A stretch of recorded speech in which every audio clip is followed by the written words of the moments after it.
Welcome back, guys, to a special episode of Yeah No No Yeah. This is the first official episode where we welcome Julia from moving _ pictures, who's been a guest in several episodes in the past, and we are now welcoming her as a fourth co-host to the podcast. So this is yet another big change for the podcast, and we're all excited. I think it's going to make it even more fun going forward, so we hope you guys enjoy. For this episode, then, it was Julia's pick for the topic, and she chose the topic of trashy movies, of which we each recommended one. So we talk about Basket Case, Re-Animator, Flowers in the Attic, and Tomb Raider from 2001. So keep an eye out for the timestamps in the description if you want to avoid spoilers for any of those movies, and check out the link trees for our social medias in the description, as well as the link to the Patreon if you want to help support the podcast. And don't forget to interact with the poll or comment if you're on Spotify. And yeah, we hope you guys enjoy, so let's get into it.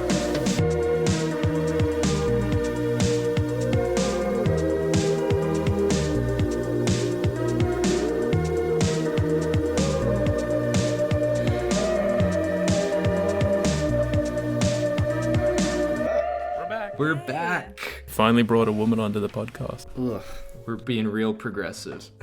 I'm really excited. Stop it, Keelan. Welcome to the podcast, Julia. We're glad to have you. Everybody. We're glad to have you. Welcome to the family. Yeah, thanks for letting me join. What did we do for Keelan? Just to be like, he's on here now. Here's this guy. He's been on a couple of episodes before. Brought this weird Irish guy on that no one knows. Yeah. To kick things off, I guess I have new soundboards. I just can't get down with the fucking wumpiness. There You did say you were going to clip that. That was like the whole Limp Bizkit episode, except worse. That's good too. All right, here's my last shit take. There's never a last shit take. They keep coming. Join the Discord, guys. You'll get all these soundboards and more. We have emojis. We have one channel for you guys. Yeah, well, I'm glad we're all feeling well and back and ready for this then. But yeah, okay, now I'm gonna have to adjust. So we start with Sarah. Dear Yes. God. They're dropping like flies. No, I'm kidding.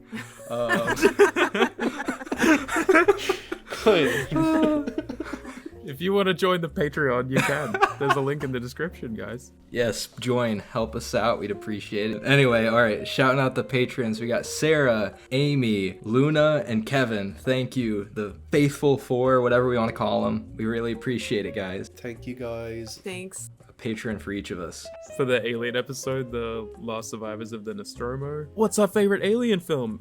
And 66% said Aliens, and 33% said Alien Resurrection. Hell yeah! What the fuck? Wild. Go that one. They must have person. misclicked. Quinn, come on. We love Alien Resurrection. You're right. You guys are meant to be the defenders. We're the haters. Yeah. That's true, but I mean, like, none for Alien, the original? I can Yeah, respect that's it. I can respect a curveball. I thought you were just going to stop at Alien, then you said Resurrection. I'm like, what? That broke my brain for the rest of the episode. Check out the poll on Spotify, please. Check out the poll. You can even click a random button. You don't even have to have an opinion. Just pretend to have one. And you can comment. But yeah, what we've been watching. I can start us off, I guess. I watched a film from this year called Strange Darling, directed by J.T. Mulner, starring everyone's favorite side character actors, Kyle Gallner and fucking Willa Fitzgerald, and I loved it. It's just a really nice, simple thriller, and it has like twists and turns and elements of that, but altogether, it's just like a great kind of 70s, 80ish like throwback thriller. Performances are fucking excellent, like Kyle Gallner and fucking Willa Fitzgerald are excellent together, and their chemistry is unreal, and I really just enjoyed seeing them act together. It's shot fucking amazingly. It's one of the best looking films I've seen this year. Like, it opens with a title card that says shot on 35mm film, which is very funny, but like, I get why, because like they're proud of it. It's just like, hell yeah, we shot on 35mm film. And it's just like, yeah, hell yeah, it looks like it. They made the most of it. Like, the fucking colors look incredible, and they really work with that, and I fucking appreciated that a lot. There is like a kind of icky element to it that I can't get into because of spoilers, and it's kind of why it's not perfect for me, and it's something that I kind of toss and turn with, but I don't think it's as bad as I make it out in my head. It does kind of bring down this film a small bit, but other than that, like, one element, the film's just fucking amazing, and I highly recommend you guys check it out. It's probably one of my favorite films of the year so far. A solid 9 out of 10. Really enjoyed it. I would like to see it. Giovanni Ribisi's first He fucking shot it. Yeah. Yeah, he shot it, yeah. Huh. Yeah, he was the cinematographer on it. And you know what? He's a good cinematographer. God That's what I bless heard. him. That dude from My Name is Earl, he turns out to be a good cinematographer. Hey, Scientologists can shoot a movie, I guess. Yeah, I only found out he was a Scientologist like last week. I was like, oh, okay. His sister was married to Beck for a long time, and Beck was like a Scientologist. But then he denied it. Put something in quotes. Remember, it's an audio podcast. We have video. We do have video. We have video, guys. Yeah. Yeah. Watch the video to get the air quotes, guys. Yeah. I was like going through the Nintendo Switch store and I found this game for like $2. So stupid. The title is called The Suicide of Rachel Foster. But I got really sucked into it. It's like a walking simulator where you're like in this hotel. What is so funny? Nothing. Click around and solve a puzzle, but I just became so obsessed with it and I had nightmares about it. You know, you spend all your time in this abandoned hotel and it had like a ton of The Shining references. Like Oh the yeah, I'm looking at bathrooms. pictures of it. It just looks kind of like that. Oh, there's even side-by-side like comparisons. And I felt like an old lady because I mean, I just couldn't stop playing it. It was like, you know, you like open drawers and you like read notes. And it was interesting because it has like a really controversial ending and everybody really hates it. It didn't really bother me, but maybe I'd give it like an 8 out of 10 and I'd definitely play it again. Other old ladies have Candy Crush. You have The Suicide of Rachel Foster. Hey, I just need a mystery, guys. I just need a good mystery. good dark mystery. I watched, Julia showed me In the Mouth of Madness. Oh Hell shit, yeah. I want to see that. God, am I the only one that's still not seen that? I think I I am. guess so. And I'm supposed to be the John Carpenter guy. Dang it. He's been a bit hit or miss for me, I guess, because I'm not a big fan of Halloween, but I do like The Thing. I haven't seen it in a while, though. This was pretty damn good. I don't completely love it or anything just yet, but I think Sam Neill's like the best part for me right now. I just really love him in that movie. He's like, just He's so awesome in it. It's such an infectious performance to watch. I don't know why. The way it's shot too is really fucking great. The score is super creepy. A lot of like the set designs too I loved. It's just like, yeah, it was like a good kind of weird horror movie. I'd probably have to watch it again to have more of an opinion on it, but it's creepy, it's fun. Yeah, I'd give it like a 8 out of 10. It's like the next biggest John Carpenter I still haven't seen, so I really want to. I want to see it this year. I'm gonna try this October. It was really scary, like more like in the first half, I feel like, but then as it went on, I was like, I'm getting less scared, but it's still interesting. Yeah, it gets like a little obvious, but Yeah. It's probably one of my favorite John Carpenter themes as well. The theme fucking slap. I watched a little movie called Joker Folie Deux. Oh no. Oh, Yeah, if that's how you say it. Am I the only one that's seen it, by the way? Yeah. I think. yeah. yeah. I am in the minority yet again. I fucking liked it. A total anti-fan, like, subversion of, like, this is not, if you want, like, another thing like Joker, this is not going to be it. And that's not going to work for a lot of people. Because I feel like, especially for comic book movies, we're so conditioned to the fan service. We're so conditioned to just getting what you want as a fan. And that is, like, absolutely not what you get here. It's totally not what I was expecting. And not even in terms of, like, I mean, the musical stuff, I liked, actually. I didn't think they were singing too much. It's a little too long, but otherwise, it's just a weird fucking movie. I don't know. I don't want to say too much, but the ending is definitely going to piss a lot of people off. I won't talk about it. What did you think about like the pacing of the movie? Paced perfectly fine, honestly. Like, I was never bored. They kind of broke it up well with like dispersing out the song numbers and stuff. It wasn't like back to back songs, and it wasn't like just slow either. It was really paced pretty well. So I don't know, I just don't have many complaints. I mean, the only complaints I have is the fact that, like, I wish they delved more into the crazy factor between Harley and Joker, like, with their relationship. I feel like they both could have, like, that idea could have been delved into better, and just, like, Harley's backstory a bit more, like, really kind of, like, getting a good idea of her character. She was good, though. Otherwise, Lady Gaga was good. Joaquin Phoenix is good. Everybody's good. It has a good cast. Watching Steve Coogan, is that his name? Watching him doing an American accent is really weird. That part really threw me off. Whenever you watch UK actors do an American accent, everyone's like, oh, they do it, you know, so well. I didn't even know they were British. But, like, this guy, you can tell it's a British guy trying to do an American Well, yeah, accent. it's fucking So Steve Coogan. yeah. But otherwise, I mean, like, Brendan Gleeson's in it for, like, he was a much bigger character than I thought he was going to be. And he was good. I can see why people don't like it, but I like a good, you know, like, fuck the fans type movie, and that's kind of what this is. So I give it an 8 out of 10. It's not as good as the first movie. I still think the first is better, but I had a good time with it. There's been a normal amount of walkouts at my cinema for it.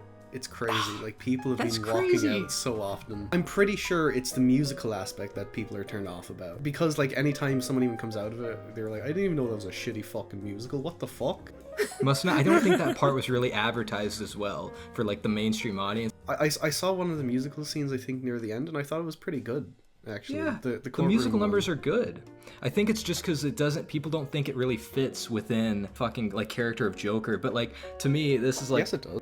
I think it does, because like one of the last points I'll make on is the fact that like this is something about musicals in general that really bother me, is the fact that like when people break out into song and dance in the world of that movie, why the fuck is this happening? Is it actually happening? Why are they just acting like this is normal? But for something like Joker and Harley and shit, it's with their whole psychosis, like it's with their whole like it's in their head type thing. So that makes perfect sense. Like it lends itself actually to being a musical in a weird way. That was a perfect. I totally missed the opportunity to do the soundboard before. All right, here's my last shit take, because it is probably a shit take. I saw Cuckoo, the new Ooh. movie starring Hunter Schafer and Dan Stevens. It's one of the only other films I've watched recently. It kind of had like very little marketing apart from like one image of like Hunter Schafer like sitting behind a bookshelf. So I went in like knowing nothing about it. I knew Hunter Schafer was in it. I knew Dan Stevens was in it, and I was like, yeah, sure, let's go for it. For the first half, it's kind of like, what are we doing here? What's going on exactly? Dan Stevens fucking chewing the scenery. He is amazing in the film. He's doing this like fucking half British, half German accent the whole time, and he's just having so much fucking fun. Hunter Schafer is like a great, like solid lead. There is like a little bit of a mystery element in that first half, but I don't think it moves as fast as I would have liked it to. But then the second half hits, and the second half is fucking phenomenal. The second half makes that fucking movie.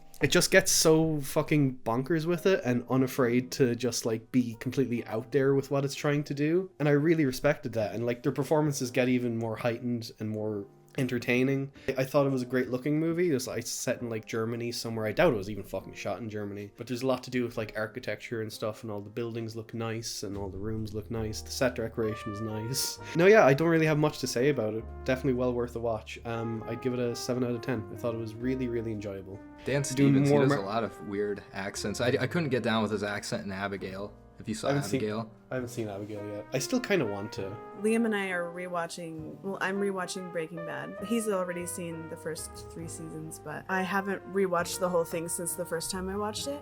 And so I'm just really loving this time around, and there's a lot of stuff I forgot. You know, like, I don't want to get into it too much, but I have like different opinions now watching it through again than I had like the very first time. It's like amazing. It makes me really emotional, but I just don't want to say too much.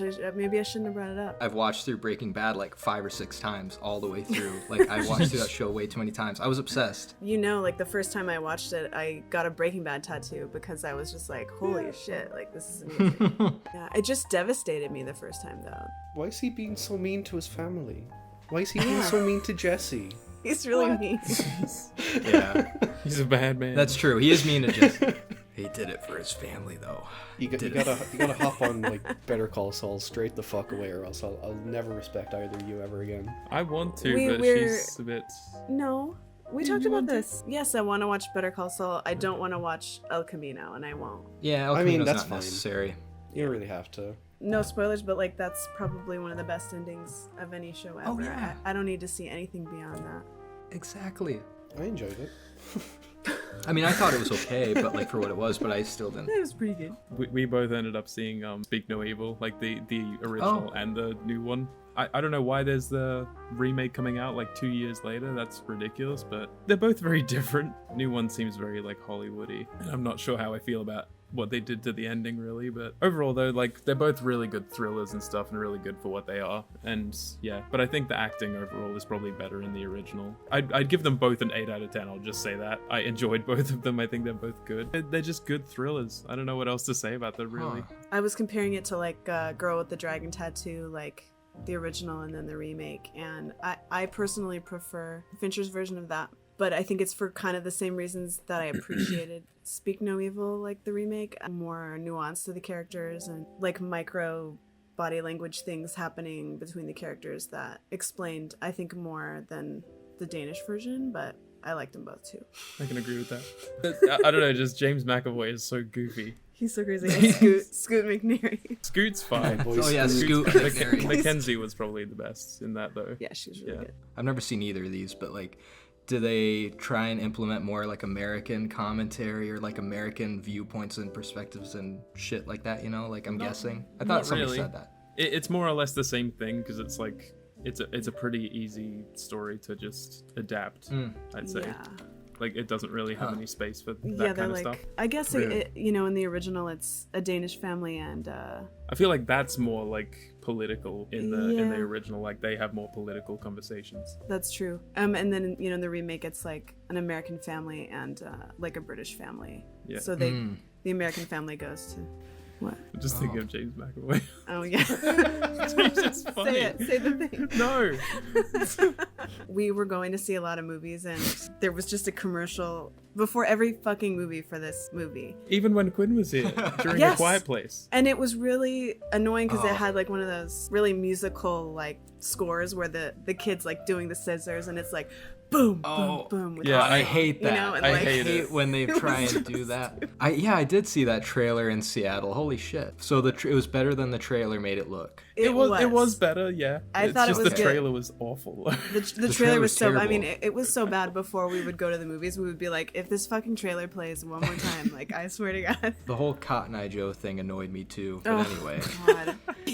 It's one of the funniest scenes in the movie, And though. he's To like, be honest. again. And I then he bet in the throws movie like it's something funny, at him. but- What did he throw at him? Oh, Like a he bottle throws or like something? like a mug. Yeah. It's like no, and then he's just doing his like Damn. weird, goofy smile, like. He never got out of like Split. I watched another new movie that not many people are talking about. I feel like it hasn't been getting a ton of promotion or anything. The new animated movie, The Wild Robot, it's actually like way better than it needs to be or should be. Like it is really, really good. Everybody's been saying this is one of the best DreamWorks movies of the past decade. Wasn't there that Puss in Boots movie? Was that DreamWorks? And it was fucking amazing. Apparently it's based on a book. I didn't know that. I feel like everything is these days though. But yeah, it was just like really wholesome, really cute. The voice acting's great. It's got a good like voice acting cast, but what I like is the fact that like even though it's got like big names like Mark Hamill, Pedro Pascal, and like a bunch of people, I could not tell who was voicing who. They kind of disappeared into their character and I was surprised at that. So they nailed the voice acting, the animation's great. A lot of people say they were like crying at the end of it. And yeah, it is one of those movies. Did you cry? Yeah, did you cry? I don't you really little cry at bitch, movies. you cried. No. I honestly could feel myself getting emotional. And that's not even like I'm tough, I don't cry. I literally just don't know why I don't cry. It's like about family. It's about, like helping each other out. It's basic shit, it's like basic animated movie themes, but like characters are all great. The humor for the most part was good. There was just a few moments where I was like, this isn't really funny. This type of humor is just kind of basic, but no, like other than that, it was pretty much near perfect. I gave it a 9 out of 10. It was just refreshing seeing like a really good animated movie. What's better than The Wild Robot is Day of the Dead, the George A. Romero film. What a segue of two movies that couldn't be more opposite. I decided to continue the Of the Dead series because there's like, fucking 3 after this that Romero did? Oh yeah. But I think one is canon, Land of the Dead, I think. But yeah, so I think I talked about Dawn of the Dead around the same time last year, and I love Dawn of the Dead. It's kind of grown to be one of my favorite movies, and I think it's just a masterpiece in every fucking way. And Day of the Dead comes close a lot of the time, and I was shocked by that because this is one that like not many people talk about when compared to Dawn and Night of the Living Dead. I can kind of see why it has less zombie action. Like it's more about science versus military, that kind of thing, and the conflicts that the characters have in their little bunker. There's a lot of like really long dialogue scenes like between the both sides of the humanity that we're seeing where they're like constantly butting heads, and I really loved all the performances and all the dialogue. It was very interesting, and it's kind of continued the Living Dead series thing of like social commentary, and here it's just like we can't get along, we're fucked, we're never going to find a way to kind of coexist in a world where everything is like fucking awful and we have to deal with like an outside force. Of course, Tom Savini comes back to do the effects, and they're just as good, if not better, than Dawn of the Dead. He's doing the makeup on a horror movie. You're gonna see some cool shit. Like some of the zombie designs and some of the gore are fucking incredible. Lovely little zombie named Bub. Really love Bub. Bub's my favorite. And yeah, no, I fucking loved. I loved Day of the Dead, not Dawn of the Dead. I love them both. Day of the Dead is fucking awesome. I'm really glad I finally watched it. I want to rewatch the whole trilogy at some point, and then maybe get around to the lesser regarded fucking 2000s Dead movies. Gosh. But yeah, so I give Day of the Dead a 9 out of 10. I fucking loved it. I remember there being a lot of arguing in Day of the Dead, though. Like, so Lots many of humans are arguing. There's so much arguing. It's fucking awesome. I love the head It's great. military commander. He's so fucking over the top and such a cunt. I love it. Is it bad if I like the 2000s one where they're in the mall? That one's a nostalgic one for me. I grew up watching that. I grew up watching I that believe too, and I really like Sarah Quinn loves Polley it. a lot.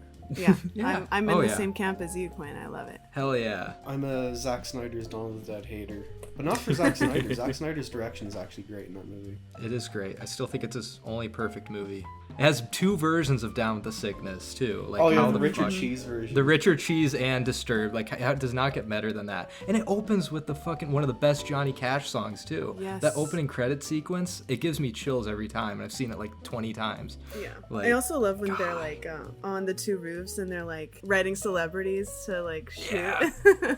That's Yeah, That's my favorite part of the remake. I it's really so like that good. It's scene. really good. It's wholesome. It's funny. I will do the other game I played since I've been really got Firewatch. Have you guys played that? I haven't finished it though. Oh, that sucks because I want to talk about the ending.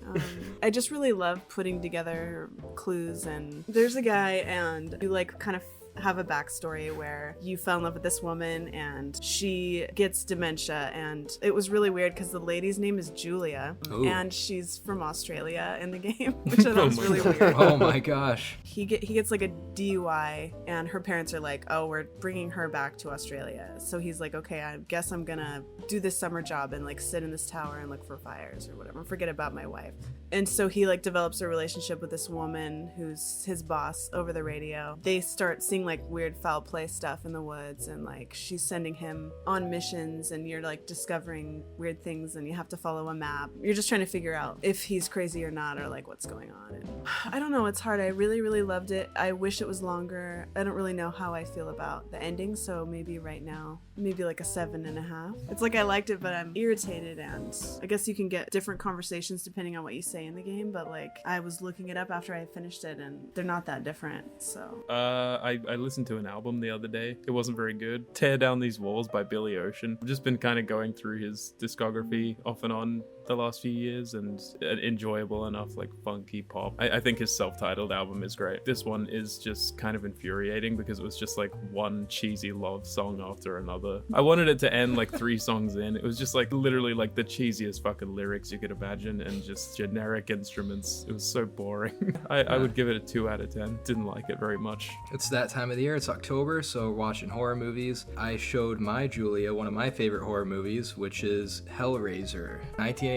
What a It just gets better and better every time I think I'm watch the it. only one Like, who this hasn't just seen it. The bad guy is Julia. I know, I totally forgot that too. I forgot that was her name in the movie. That was totally unintentional when I picked that movie to watch. It's interesting how like whenever people point to like old horror movies or like 80s horror movies and use good examples of practical effects, everyone brings up like The Thing is like, oh, the practical effects are amazing, and they are, but like not many people talk about Hellraiser and how amazing those practical effects are, and they are just as good almost, in my opinion. It's really gross, it's really gory, it's really slimy, and all sorts of shit. It's a very sexual and depraved and gory movie. It's all sorts of stuff. Iconic. I mean, like, Pinhead is probably top 3 favorite horror characters in general for me. I just think the Cenobites are really cool. They're scary, but they're funny at the same time. Like, we were cracking up the whole movie, just like every time it showed Butterball and the Chatter. Like, those guys are fucking hilarious. And I always think it's funny how like they give nicknames to all the Cenobites. You got Pinhead, Butterball, the Chatter, because like they're all credited as that. But then the female Cenobite is just called female Cenobite. I'm like, Yeah. really? You couldn't She's so give scary too with her throat, like. Yeah, oh, I know. They should have done something with her throat, or like a nickname with the tracheotomy or some shit. Yeah. So that's funny that's like her gimmick, because they all have a gimmick, but that's her gimmick, is just being the female one. Female Like, Cenobite. okay. Cast is way better than I remember too. I can't even name these people, but they're just fucking good. And just Frank, the guy that plays Frank, he's just, what a slimy, hateable character, but it's hilarious. Yes. Like, I just found it way funnier this time around. Maybe it was just watching it with her too. Like, we found it so funny. It's an oddly funny movie, but it's also pretty dark. and pretty weird. Everything I want out of a horror movie, and so I'm definitely comfortable giving it a 10 out of 10. I need to watch the sequels, even though I know they don't get very good. I just need to watch more of them. I've only seen the 2 other sequels after this, and then the reboot, which I didn't really like. It's so fucking sickening. It is one It's of the gross. grossest movies ever, but it's really unique, like you Yeah. said, like the special effects in Hellraiser, like I don't think I've seen them quite Oh, like yeah. that anywhere else. No, they really hold up. Really good villain too, like one of the most Oh, yeah. evil villains. Great You're just villain. like, fuck you, yeah. It's basically it's got like multiple villains, which a lot of people don't realize. And plus, like, Pinhead is like the iconic thing associated with it, but he only shows up in like maybe 2 or 3 big scenes, honestly. I would Like, even it's- consider Pinhead really a villain. He's just doing his job. He's just doing what he does. Yeah. Frank and Julia are the 2 evil fuckers in the movie. God, Like, yeah, they just are. Any mini topics? Firstly, rest in peace to Maggie Smith. Oh, yeah. Oh yeah. 89. I thought she was older. I know she always looks so old, even when I was a kid. I think I've only seen her in Harry Potter. I've seen like interviews of her a lot and stuff, and she seems just so sweet. She's so cute. Yeah, she's in, I mean, I always tell Liam this, but I love The Secret Garden from like 1995. You know, it's a very weird coincidence, the fact that it was exactly 1 year from the date that Dumbledore actor died as well. That's They right. died both on September to tell you 27th. that. Yeah, just a year apart. That's sad. There's another little mini topic I kind of want to get into because it's just wacky. And I was talking to Keelan about it the other day. I think he knows what I'm going to talk about. I have no idea right now. Okay, we got an announcement recently about a biopic coming out. Oh yeah. Yeah, holy Oh fuck. boy. Oh boy, what is it? And it's a biopic about Robbie Williams. There's a little twist on it, guys. He's being played by a CGI monkey. Shut up. Fuck. Yeah. I'm kind of confused. This is What real. the Robbie fuck? Williams. He's being played by a CGI monkey. There's a full trailer. You can watch it. Looks really wacky, but I don't know. Like, it's kind of wild. Like, I'm kind of liking how biopics are going this year. Like, even if they're just kind of weird and I don't really want to see them, the it's Pharrell like, one as well. I'm glad they're doing Yeah. something new. That's I'm true. glad they're That's doing a good new point. shit. It is kind of funny because I could see Robbie Williams in the monkey. Some of the cinematography looks good, I'll say that. Someone posted a shot of it on Twitter. Someone who'd seen it, by the way, and they were like, this happens like directly before like the most fucking violent scene I've seen in a movie this year.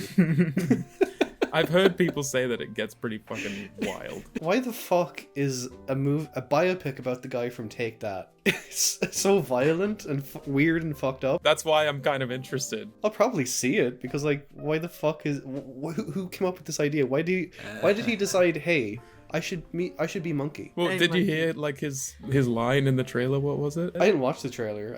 I'm Robbie Williams or whatever, but I've always seen myself as like lesser developed. Here's me being played by a monkey. I hope this starts like a Take That cinematic universe where we get one Oh with my God. Gary Barlow being played by a monkey. Like that's what they're doing with the fucking Sam Mendes Beatle biopics. They're doing like one per Beatle. So Oh we could do god, one per that's so Take That. dumb.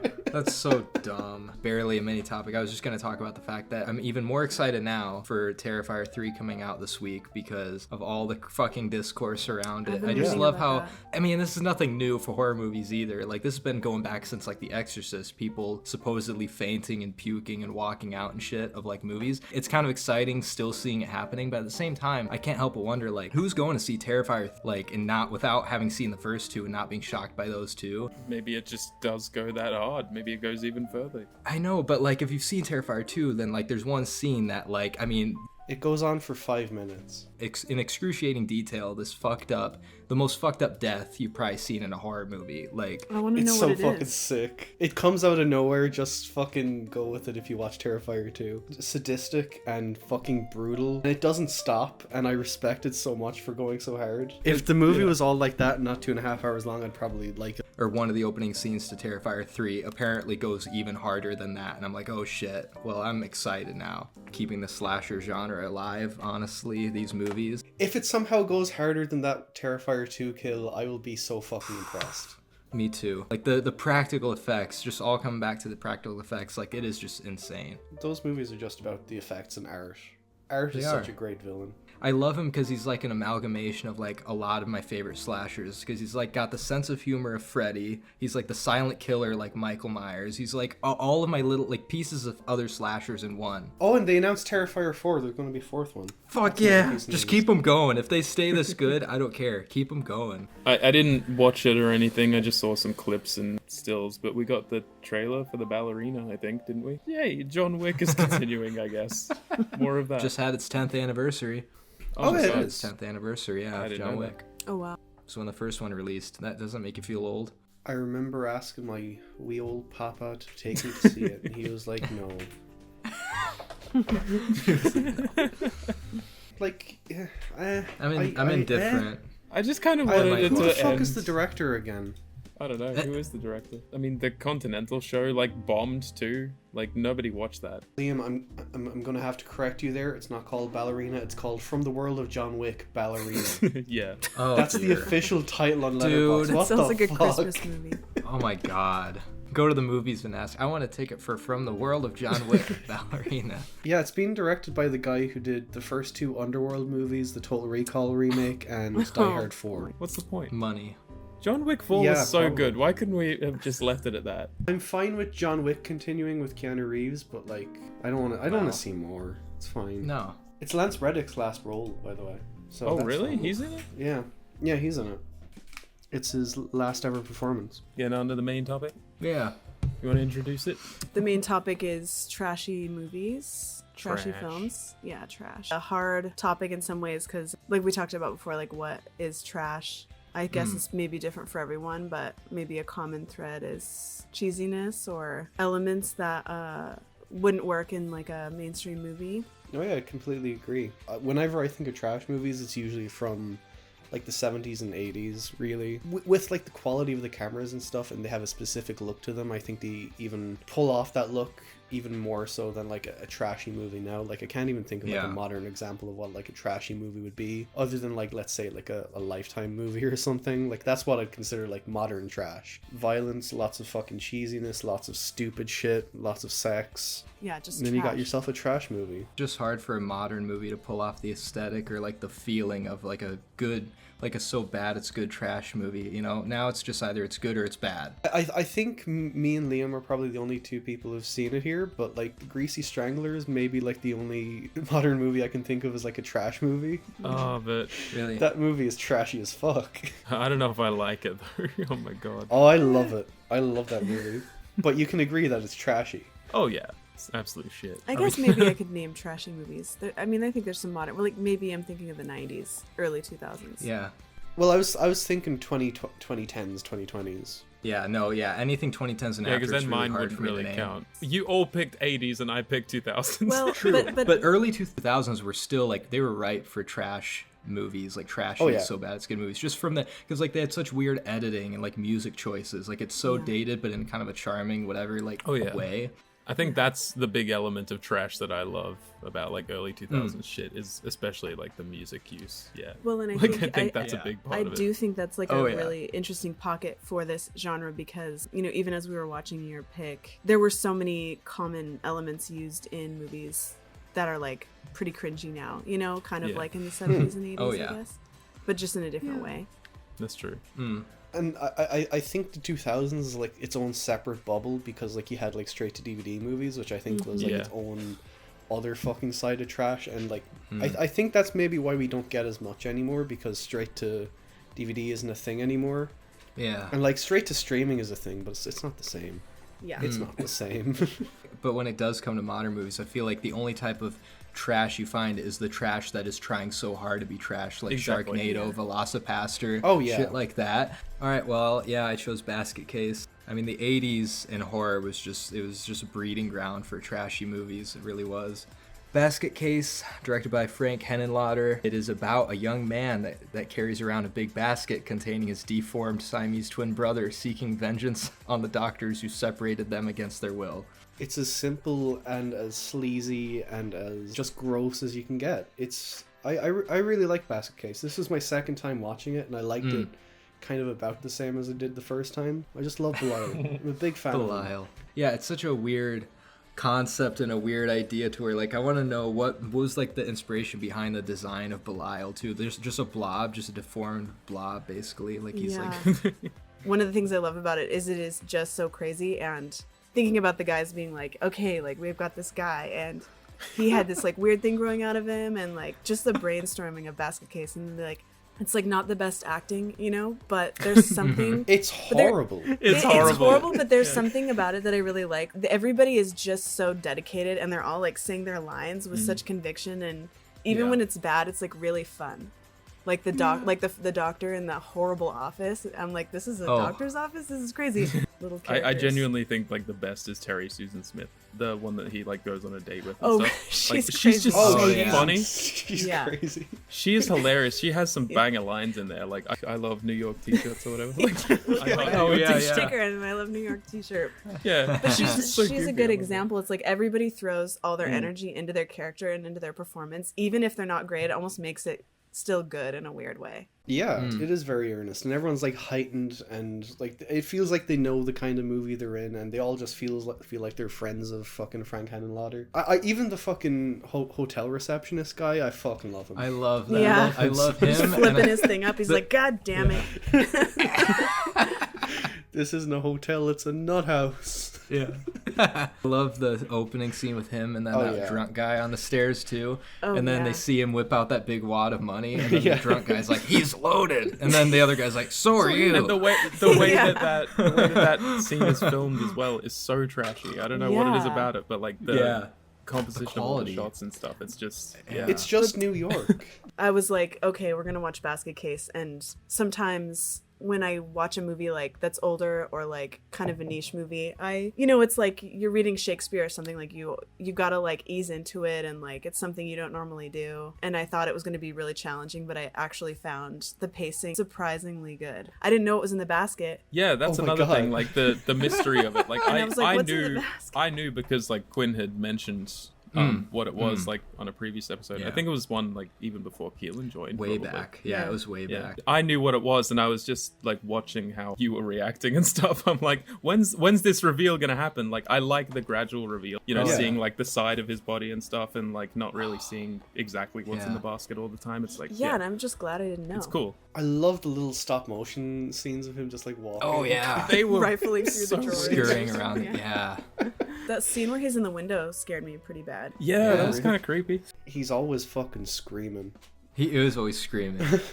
Painful existence. That must be crazy going into the movie not knowing what's in the basket though, because that's like such a rewarding reveal probably. All the sounds of him eating as well whenever he feeds him. Yeah, so feeding him just hot dogs, endless hot dogs. It's so fucking goofy, and like the look of like the little puppet, it's just such like a makeshift little thing. It doesn't look good, but like it does the job. But it works. It does the job. Yeah, it does. The guy that plays the main guy with the hair and everything, he's like, God, get out of my head, like blah blah. Like, it's just so funny. The way he talks is ridiculous. Yeah, God. It is. And that drunk guy, I was trying to figure out, was he meant to be Irish? I couldn't tell whether he was trying to put on an accent or not, and I was like, is this another fucking Irish stereotype in my fucking American movies? I can't fucking believe it. Yeah, he's only in for like the first scene, and then he does some like creepy shit, like he looks in Dwayne's keyhole. Yeah, he was kind of annoying. Yeah, he was kind of an asshole. He was annoying. He's not even a character. He never interacts with the main character, really. He's just like, I'm a little fucking gremlin. I'm just going to steal some money. Needed another victim. The side characters are like a really cool part of this movie, and like all the like we were talking about with the acting, they're bad, but they're trying, I guess. One that kind of stood out to me when he gets to the hotel for the first time, and he's walking up the stairs, and there's just that girl there, and then she walks up the stairs with him, and he's like, okay, this is who lived in the fucking apartment that you used to live in, and this is what happened. Some fucked up shit happened. Okay, I'm gonna leave now. Bye. Yeah, she's just like, I'm out of here. Never see her. I don't think you see her again. It's just like, okay. There's a scene later in the film where the two main characters are like drunk. The way that he's laughing and stuff, it's so ridiculous. I like explaining what's in the basket. That's kind of when the film starts to fall apart for me, though. I like that scene, but everything that comes after, I mean. Yeah, I think maybe I agree. The whole backstory thing, that goes on too fucking It does. long. Yeah. It's so tedious, and it's just like, okay, there's one cool kill in there. I like that kill, but I don't give a fuck. Just let Belial fucking take revenge. I've seen a couple of Frank Henenlotter's films. I've seen this, I've seen Frankenhooker, and I've seen Brain Damage. Dwayne actually shows up in Brain Damage, like with the basket, and he's just like sitting on the subway. Wow. And he's just kind of sitting there, and it's just like, oh, that's the guy from his older movie. That's awesome. Very beloved, and I was reading that it's actually like a part of the Museum of Modern Art. Got the original 16mm like film from this guy. This is museum worthy. Frank Stanley Lauder is quite important in like terms of B movies. Of the 3 films I've seen, this is my least favorite of him. I think Frankenhooker and Brain Damage are fucking awesome. It's cool to see he also did 2 other sequels to Basket Case, which I want to see as well. Yeah, I wonder don't know how how crazy they go. those get. They've got decent reviews, I don't know, decent ratings. Like, what the fuck does Belial have to do now? He's killed the doctors who operate Yeah. on him. I don't know, I'm very upset with Belial, and I'll tell you why Yeah. we can get into spoilers. Spoilers for Basket Case. Why is he a rapist? Yeah, fuck that scene. Why? That scene It's is so really awkward. gross. That was not good. It's like bad enough that she's being like assaulted in her sleep, but then when they show his like stumpy, bloody body like on her crotch, Yeah. like moving, I was It's like, just this so is nasty. a lot. It's like, okay. Like, this is gross. Yeah, I know. It almost reminded me of that like scene in Beau is Afraid where he's like still humping the dead Yes, woman. absolutely. It had Oh, like that same Yeah, feeling. it's of, just like, so icky. you're It's- really watching something that Yeah. you don't want to be. Yeah. And also like that actress like didn't act again after that at all. A lot of people did not like that scene. Like the crew walked out on that scene apparently, like while it was filming and shit. Just it's even like creepier because perfectly trashy, by the way, but like, you know, because the brother can like see it because they're connected in their heads, which I was like, oh. Sadly, a lot of rape and trash. Like, Yeah. especially Oh, horror yeah. trash in the 80s. Like, Jesus Yeah. Christ. Oh, yeah. Oh yeah. It does make me lose a bit of respect for my boy Belial, but I gotta stick by him. Yeah. I know. Well, up until maybe, I mean, I could even get behind the flashbacks because I was like, oh, the aunt is so sweet and she like loves them both and like blah blah blah. But then I was just like, if he had just touched the boob and like called it good, just killed her, like I would have been like, okay, that sucked. But then the bloody humping, yeah. No, I was just gonna say, how do we feel about the kills? Oh, the kills are great. They all look stupid and cheap, and I love that. But they Yeah. do really work within their limitations, and like even in the fucking first kill kind of impressed me. Reaches up for the doctor's face and scratches him, and like the doctor goes Yeah. off screen for a second and then he comes back up. Yeah. I could not see a cut anywhere, and I was like, how the fuck did they do that? That was like really cool. Yeah. I also liked all the face scratches. Like people always Yeah. got like a big gash. And like the vet? No, they're all vets, but like the woman with the fucking Yeah. scalpels in her That one face. sticks out the most in my mind. I really like appreciate like scrappy stuff like that, where it's just like you can Yeah. tell it's very low budget, but they're trying their best. And there's some charm in it. It shows through the filmmaking that like these people are actually talented and they just don't have like the budget they need to do something like really big Yeah. or something. They all seem on the same wavelength. And that's what I like about like little trash movies like these. It's a real filmmaking showcase more so than it is like a storytelling. Because like, what the fuck's the story of Basket Case? A little guy is just killing people. I Yeah, still that's like the fine. story though. Like I think it's kind of fun. Like I like that he's like Yeah. he's in a basket. I'd be interested in watching Yeah. the sequels, honestly, if they're Yeah. like just as Okay. trashy. Yeah, same Me here. too. Especially if people like them. Yeah. But how would they continue on? Dwayne got hanged. Oh, did he? At the Oh, end, he yeah. did. No, you're right. You're right. Oh, he did did. he? Oh, did he? They both died at the end. It's like I didn't even So watch you're it. having a little snagger, like oh. Well, Basket Case 2 just opens with them just getting up off the ground. They're just like, oh, that was a crazy night, huh, Belial? The synopsis for the second movie is just Dwayne and his basket-bound mutant brother are taken in by a secret home for wayward freaks with journalists hot on their tail.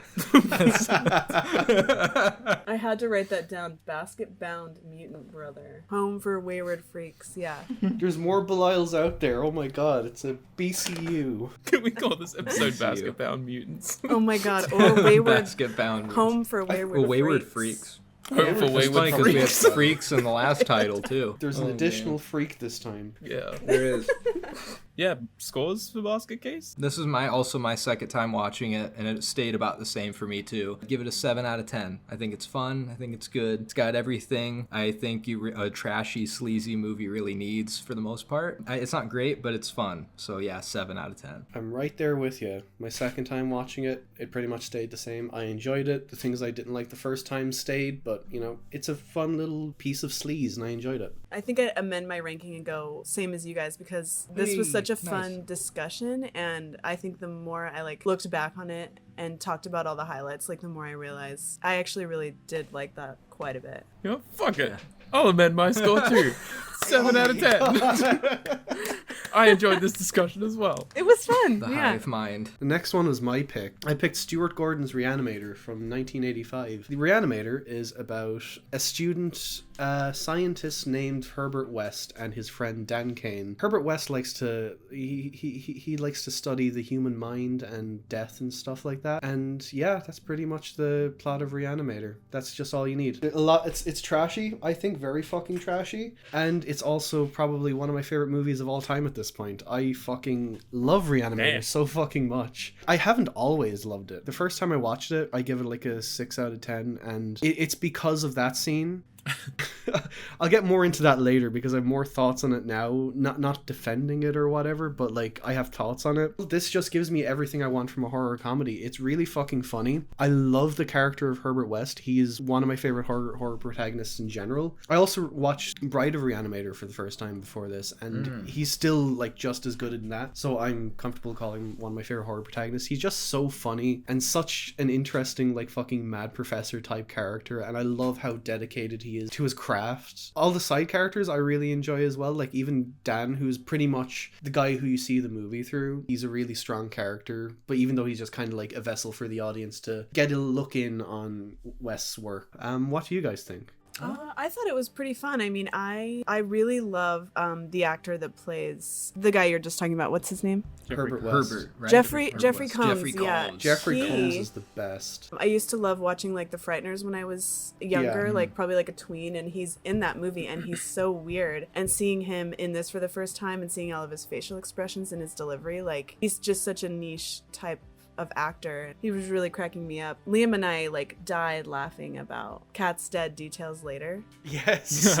yeah. That's such a fucking great moment. I love it. So funny. Yeah, he's just always got his stuff and he's like, oh man, they just died. Like we gotta like stick it right in the brain. I love that. I love it. how that's his first thought These in are every fresh. fucking situation. Yeah. Are any of you guys familiar with the original H.P. Lovecraft story? No. Well, I've read it, and it's much different to this. It's much different to the movie. I think 12 pages, I think. It was like printed in like a fucking horror magazine back whenever H.P. Lovecraft was alive or whatever. Like pretty much the same plot, but it's about World War II doctors, and Herbert West he's working as like a war medic, and so that's how he gets his start in reanimation. They do actually touch on that in Bride of Re-Animator, which I really appreciated. This one is like really different from the source, and It sounds really cool if he's just like reanimating like people in war. Yeah, like kind getting of them to go and fight again. That's fucking World cool. War II and all the It is really experimentation fucking cool. anyway, and like the That sounds history of wacky. World War II. Yeah. No, I appreciate that, and I appreciate that this differentiates itself because it really works in this like small confines. The only two locations in the movie are the hospital and Dan's house, and like they make the most out of their fucking sets. Like every scene is like set in one of those locations. Oh my god, the security guard. The security He's guard, I so fucking love funny. him. Jesus Christ. What you got under there? Oh, it's just my lunch. Oh, they're gonna What- pause what- for a minute. I gotta go get coffee. Air quotes.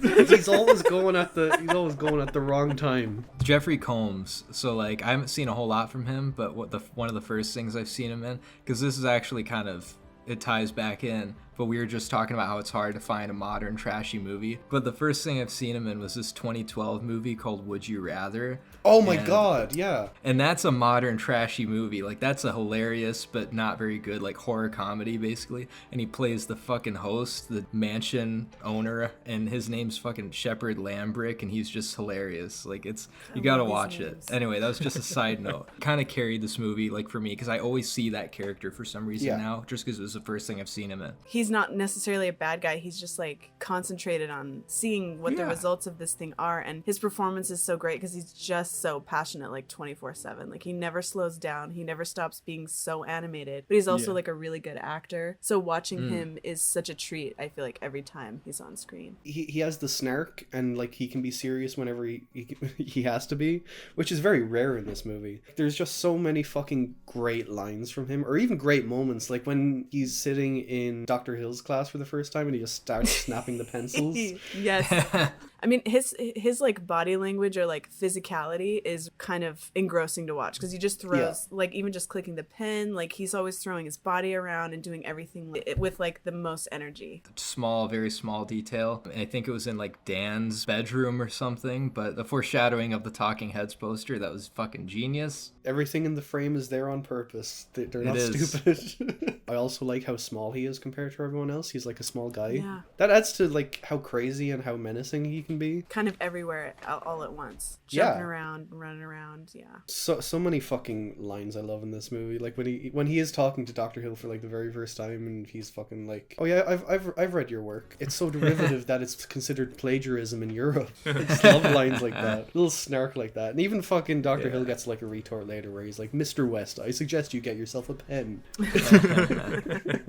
After he's snapping the pencil. Do we want to get into spoilers? Spoilers for Re-Animator. Yeah, so Dr. Hill gets decapitated by Herbert like halfway through the movie. That scene is fucking awesome. I love that scene. Yeah. Where he just comes up with the fucking shovel and decks him and he's just like, oh gosh. Wait, I have a live specimen here. Let's get to work, boys. Yeah. I know, I love that part.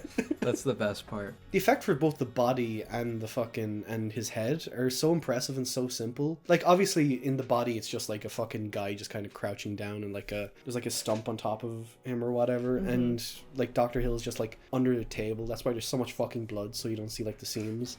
There is a very touchy scene later on with Barbara Crampton's character. It's not pleasant. It's not very pleasant at all to watch. You both recommended movies that have these scenes. They're almost and we were they're like, almost pure coincidence. identical. They're Pure almost coincidence. Like, yeah. Well, and this is interesting, and one of my friends really loves horror movies too, and I was talking to her about both of these sort of assault scenes, and we were talking about almost like both of them are through like a vessel that almost takes the blame away from the character in a strange way. Like the first character in Basket Case, he's like a mutant like growth that was like cut off of somebody's body, and then in Re-Animator his head is doing it basically, like not his whole body. It puts this weird monstrous like detached element. I don't feel that way about Dr. Hill. He did have a thing for her. The Yeah. reanimation is just like his brain is fucking frazzled and he's like, okay, I'm evil now, I'm gonna do my fucking darkest desires. That is most of the reason why I give it like a 6 out of 10 the first time, because I was like, I don't know how I feel about that. But in getting into horror movies and like reading more about horror movies,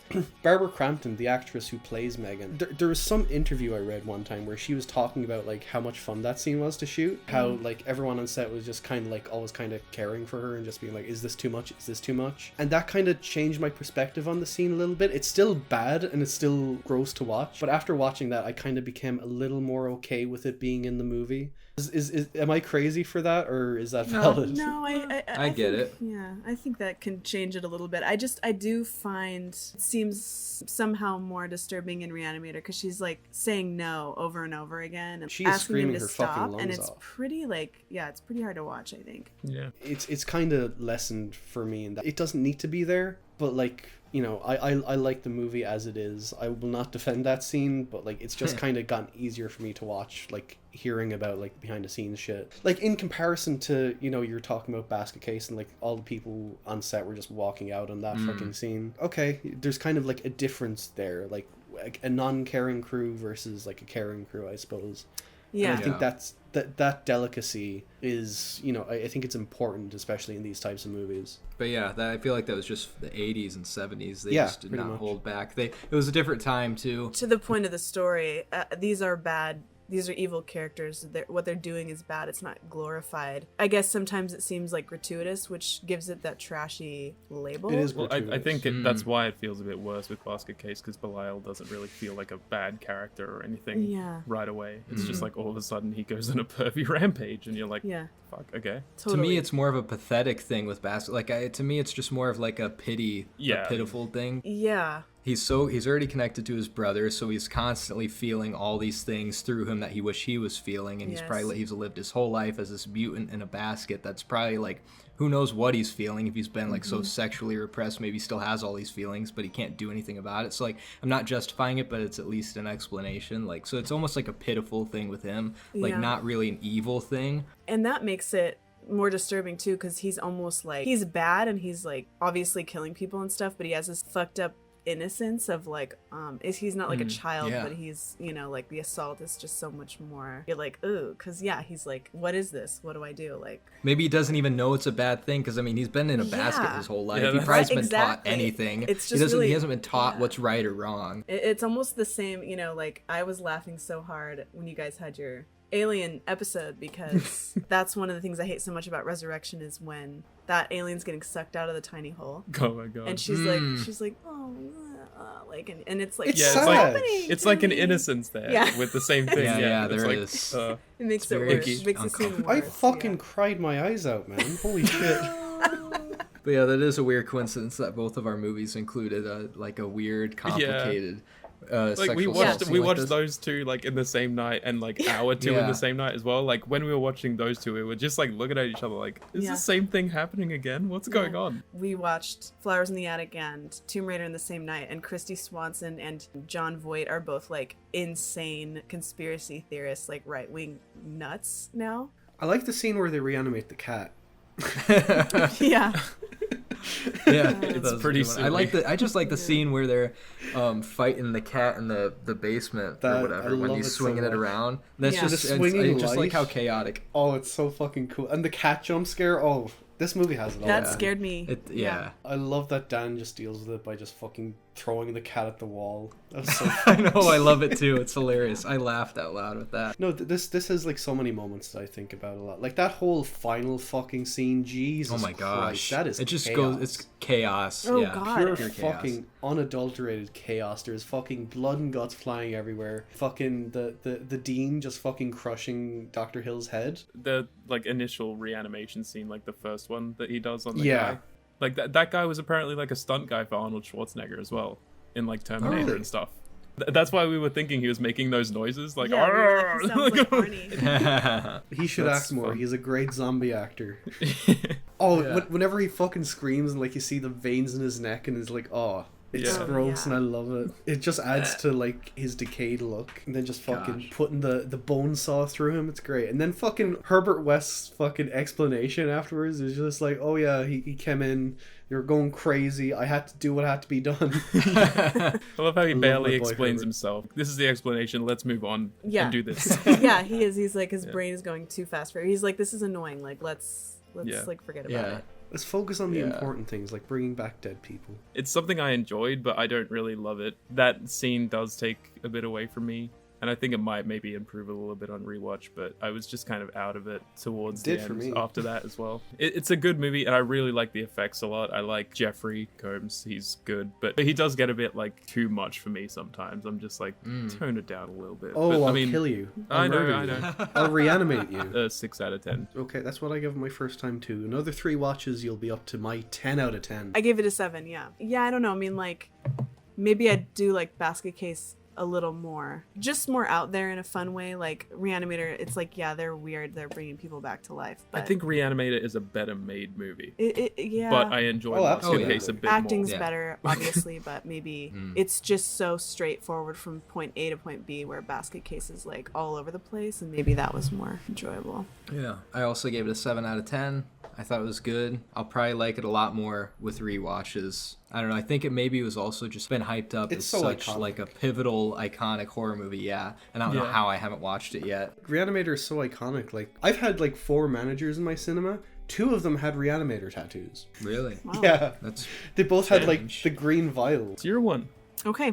All right, it's my one. So I chose Flowers in the Attic, 1987 film directed by Jeffrey Bloom, and I have not seen anything else that this guy's done. Was kind of like a dork in middle school, beginning of high school, and I used to like be friends with this girl in one of my classes, and she was kind of like a bad girl, and we would talk about books because I like to read like Stephen King, and so did she, but she was reading Flowers in the Attic, and she was like, you gotta read this book, like it's so fucked up. And so I It read is fucked up. yeah, it's really It the seems book like is more it. fucked up, Yeah, from what you've told me. but the book isn't like necessarily good. It's like truly trashed and stream of consciousness insanity, like this crazy plot. I watched the movie like later in life, and yeah, just it being about, it's like about this woman whose husband suddenly dies, and she has 4 children, and she like hauls them all back home where she's been disowned for kind of a mysterious reason, and she needs to like win back her father's love so that he'll put her in the will so that they can become rich and not have to worry about anything forever. The kid, you know, that as soon as she gets there, she puts, you know, her evil mom like and her put these kids in a room, and there's like a secret door that leads up to an attic where they like spend all their time, and a nothing movie in a lot of ways. The bones of it are so silly. The melodramatic acting kind of like elevates it, but it's still, you're just like, what am I watching? Yeah. Mm-hmm. The acting is like the funniest part of it, and it's the trashiest part of it. Yes. Yeah, it's shocking how bad Louise Fletcher is. Oh my god, yes. She's so Oscar-winning bad. Louise Fletcher. Like, what She's the fucking So awful in bad. this. And there's so many weird shots. Like I think I wrote in my review, like every time she fucking goes into that bedroom and she slaps the kids or like does whatever, and she's all bitchy, like, and she leaves. It shows her skirt like wrapping around the door. Like, I don't know. There's like these weird air quotes artsy shots, and I just can't stand it, but I love it. The thing about this movie, I think there is stuff in here that would make for a good story. Oh my god, like they just kind of fucked anything. It was just like, this movie is like not good, but it's funny as fuck. Yeah. It is so it's funny. really funny. Yeah, it is hilarious. The dialogue. The dialogue is so bad, and then the scene where they're like going to escape and he's going down on the rope, and then the guy's coming with he like climbs up that Oh thing my so god, I forgot fast. about that scene. Yeah. That was ridiculous. We were like, how did he Jesus. get back up there? And like, it starts from like the very beginning, like after they're told their dad dies, there's that scene on the bus, and the fucking the daughter is just like, oh, fucking mother should have prepared us for this. You're Yeah, just like, She what do should you have mean? got us like a dog or Oh, a yeah, cat she would At or least gotten something. us a Yeah. pet. Yeah. Pets die, Like, what? Christopher. Yes, and she yells everything she says. And Christopher, there's more on this in the book, but like she's always taking a bath, and he's just like, Yeah. this is a good time to talk to my sister. Like, He's just so Jeez. weird. The relationship is so weird. yeah, There's a Yeah. lot of incesty vibes from this. Like, I think like the top review on Letterboxd is literally like, what? I've never been more shocked that a movie didn't have incest. Yeah. yeah. Well, I was telling I Liam, thought that was like, funny. I mean, the book is so gross. Like, it's just, it's like mega trash. There's sexual assault in the book. They like have sex in the book because they get in a fight, and the brother like forces himself on her. Yeah. Which Oh, is, no. Yeah, in the attic. I actually still have the book, and I have the second book, which is called Petals in the Wind.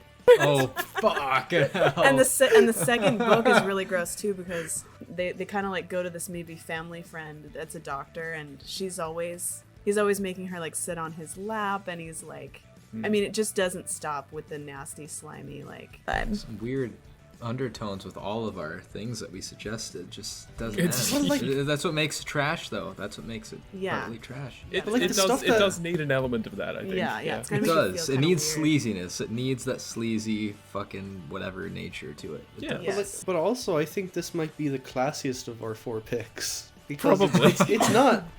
It's trashy in the sense that like the dialogue is horrible but hilarious. The acting is horrible but hilarious. Yeah. But like, Yeah. if they included those elements from the book, it could have been way trash. I'm not saying they should have included that fucking rape scene. That sounded like horrible. I don't want to fucking see that. But like, I feel like they should. I mean- that would have been interesting. Yeah, it might have Honestly, made it would have like made it a bit more. You're right. It would have at least added something else going on. Yeah. Like, there isn't You a know? whole lot going on apart from them being like, oh, we got to Exactly. escape. What's her mom doing? it gets a little stale for me. It Yeah. really gets kind of stale. But Yeah, the I mean, midsection but the- I think the- is the big really struggle. It does. drags. I mean, I guess we can get into spoilers because like, I don't know how Who to talk about cares? this movie without spoiling Yeah, it. Like, there's fucking kind of hell. a- Yeah, Not and there's also much. another element I really want to talk about that's just so stupid and dark, and I can't believe they included it. Let's do Yeah. it. all right, well, okay. Spoilers for Flowers in the Attic. Bruce Willis was a ghost. Sorry. Who was Wow, the ghost? that's You go fucked ahead. up. Say it again. Sorry. Yeah, they killed that kid. They killed the fucking kid. Okay. Yeah, and one of my favorite lines of dialogue is couldn't when believe they did it. I love when the mother comes. It's so just blunt, and I think it's hilarious when the mother's like, "Corey had pneumonia. The doctors did all they could. There won't be a funeral. He's already been buried." I couldn't stop fucking laughing. Like, Bye. that's Yeah. hilarious. Like, he's already been buried. I actually loved the actress that played the mom. She was so ridiculous and really Yeah. interesting looking in like a strange way. But That little boy's arms were so hairy and Yeah. I wasn't looking at his arms. There was, Yeah, there he was had very a hairy scene. arms. There was a scene where he was like maybe hugging her, like he had the mouse, and like you could see his arms, and I was like, is he wearing like a weird shirt? Does it hold up to the guy's hairy arms in Alien Resurrection? Yeah. That's the real Oh question. my God. I didn't notice that. No, the guy on That's did the you not notice standard that? for hairy arms. what's his name? The guy from Night at the Roxbury. When he gets out of bed, Oh. remember how like hairy his arms are? It's like the general, like the Yeah. fucking military guy's arms. His arms are the standard. Peak Italian physique. Yeah. I'll tell you what, the arsenic cookies were like one of the elements that I like actually enjoyed. I was like, oh, that's like fucked up and interesting and cool. Yeah. And Yeah. I like that they're doing that. I do like the Slowly element of like poisoning, yeah. that and killing the kid as well. Like I thought it was like, yeah, go in this direction. Yeah, Get like it fucked made up it with kind it. of dark. And then like the first time she like slaps the shit out of that kid, Yeah. I was like, Oh, I wow. love Like, it. oh damn, okay. You know, she's just like, shut up, like don't She talk Yeah. looks like another actress as well that I can't fucking remember the name of. the grandma. No, the mom. Something is really over dramatic about her blonde hair and her brown eyes specifically that like Especially her eyes, they're very like they're like so big. yeah. Every time she's talking, they're like so wide. But also, what the hell is going on with her character for the whole movie? Like Yeah. every time you flash back to her, she's doing some weird shit. Something's going on in that house. Nice bit of BDSM. That scene though, Liam and I were dying when all the kids are in bed and the grandma comes back and she's like, why are you here? And the older brother's like, mother's here to win back her father's love so we can be in the will and like blah Yeah, blah blah. they're just explaining He literally just everything. It's says like- everything like Can we just have a brief chat about that scene where it's near the start where like fucking Louise Fletcher comes in and she's like, oh, stop your fucking kids screaming for fuck's sake or whatever. Yeah. And then the child just comes up and screams right in her face and she fucking picks her up Oh like my from god, yeah. yeah. like, was it by her ears or something? And then the other kid just dives Or down like her immediately and hair? starts biting her chin. Her Yes. fucking Yeah. chin, sorry. It was just like, Yeah. whoa. I did not expect it to get this crazy. It is Yeah. that scene is crazy because you're like you almost feel like this kid could scream but you're like she would never and then yeah she just does. I've always wanted more of shit like that, yeah. Yeah, me Just too. Yeah. more of like That's the chaos what the between middle section was missing. Yeah, Yeah. like It was more missing chaos the between the chaos. grandma and the kids. Like that's what I wanted. 'Cause Definitely. I feel like they could have riled her up real good. Yeah, I Oh, agree. yeah. She was kind of Oh, yeah. reminding me of the what's the name in Matilda, the Yeah. evil lady. Yeah.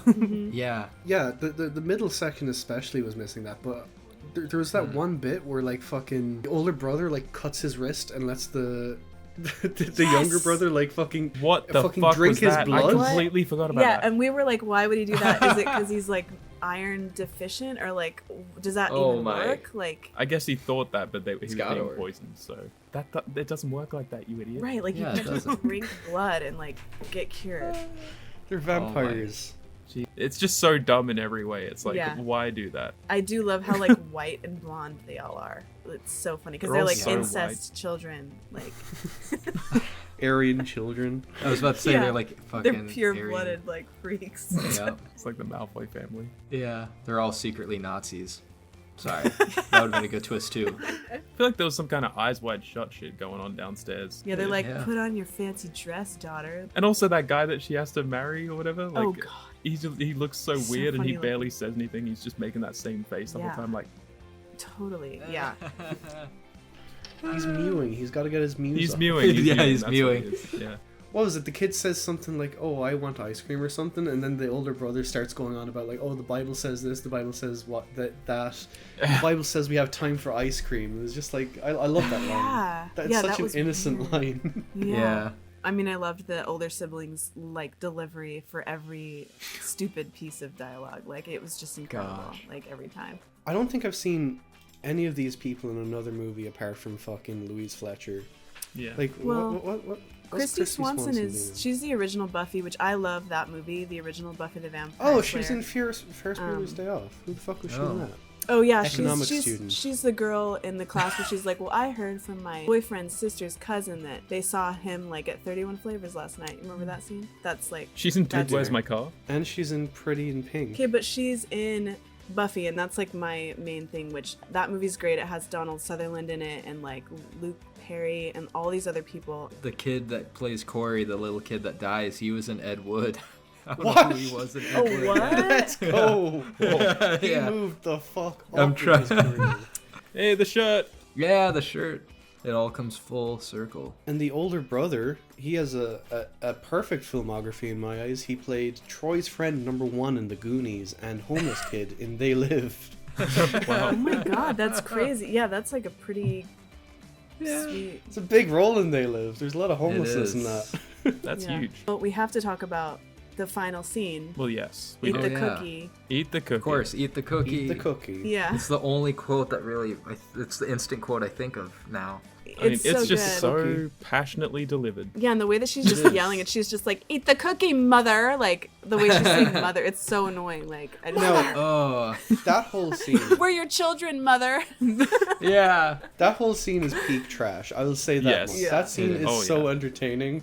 Them It's just so like good. standing at the altar, just saying like, "Oh yeah, we're your children, mother. Don't you remember us?" or whatever. Mm-hmm. Everything leading to the mother being hanged is just like, and I love shit like that in movies. Yeah. Like the way she just like stumbles over the fucking thing. And Yeah. Yeah. And the music is go. so They just- weird. And then the movie Oh, just it's ends, awesome. basically, right? They walk Yeah. off into the it sunset, basically literally, just like ends.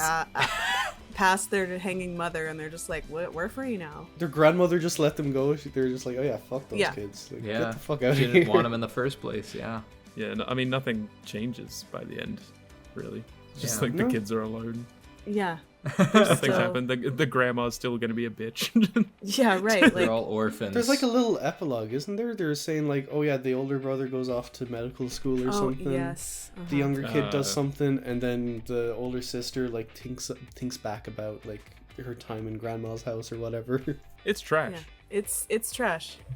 I didn't like it, but I'm happy I watched it. I'd give it a 5 out of 10, which is being generous. I was generous 5 out of 10. I mean, it was fun. It had its fun moments, but man, yeah, it dragged in the middle. It was pretty bland. I don't know. It's good like fall vibes. It's a good fall vibe movie, you know? Yeah. Yeah, it's kind of like a soft horror. I'd give it a 5 out of 10 as well.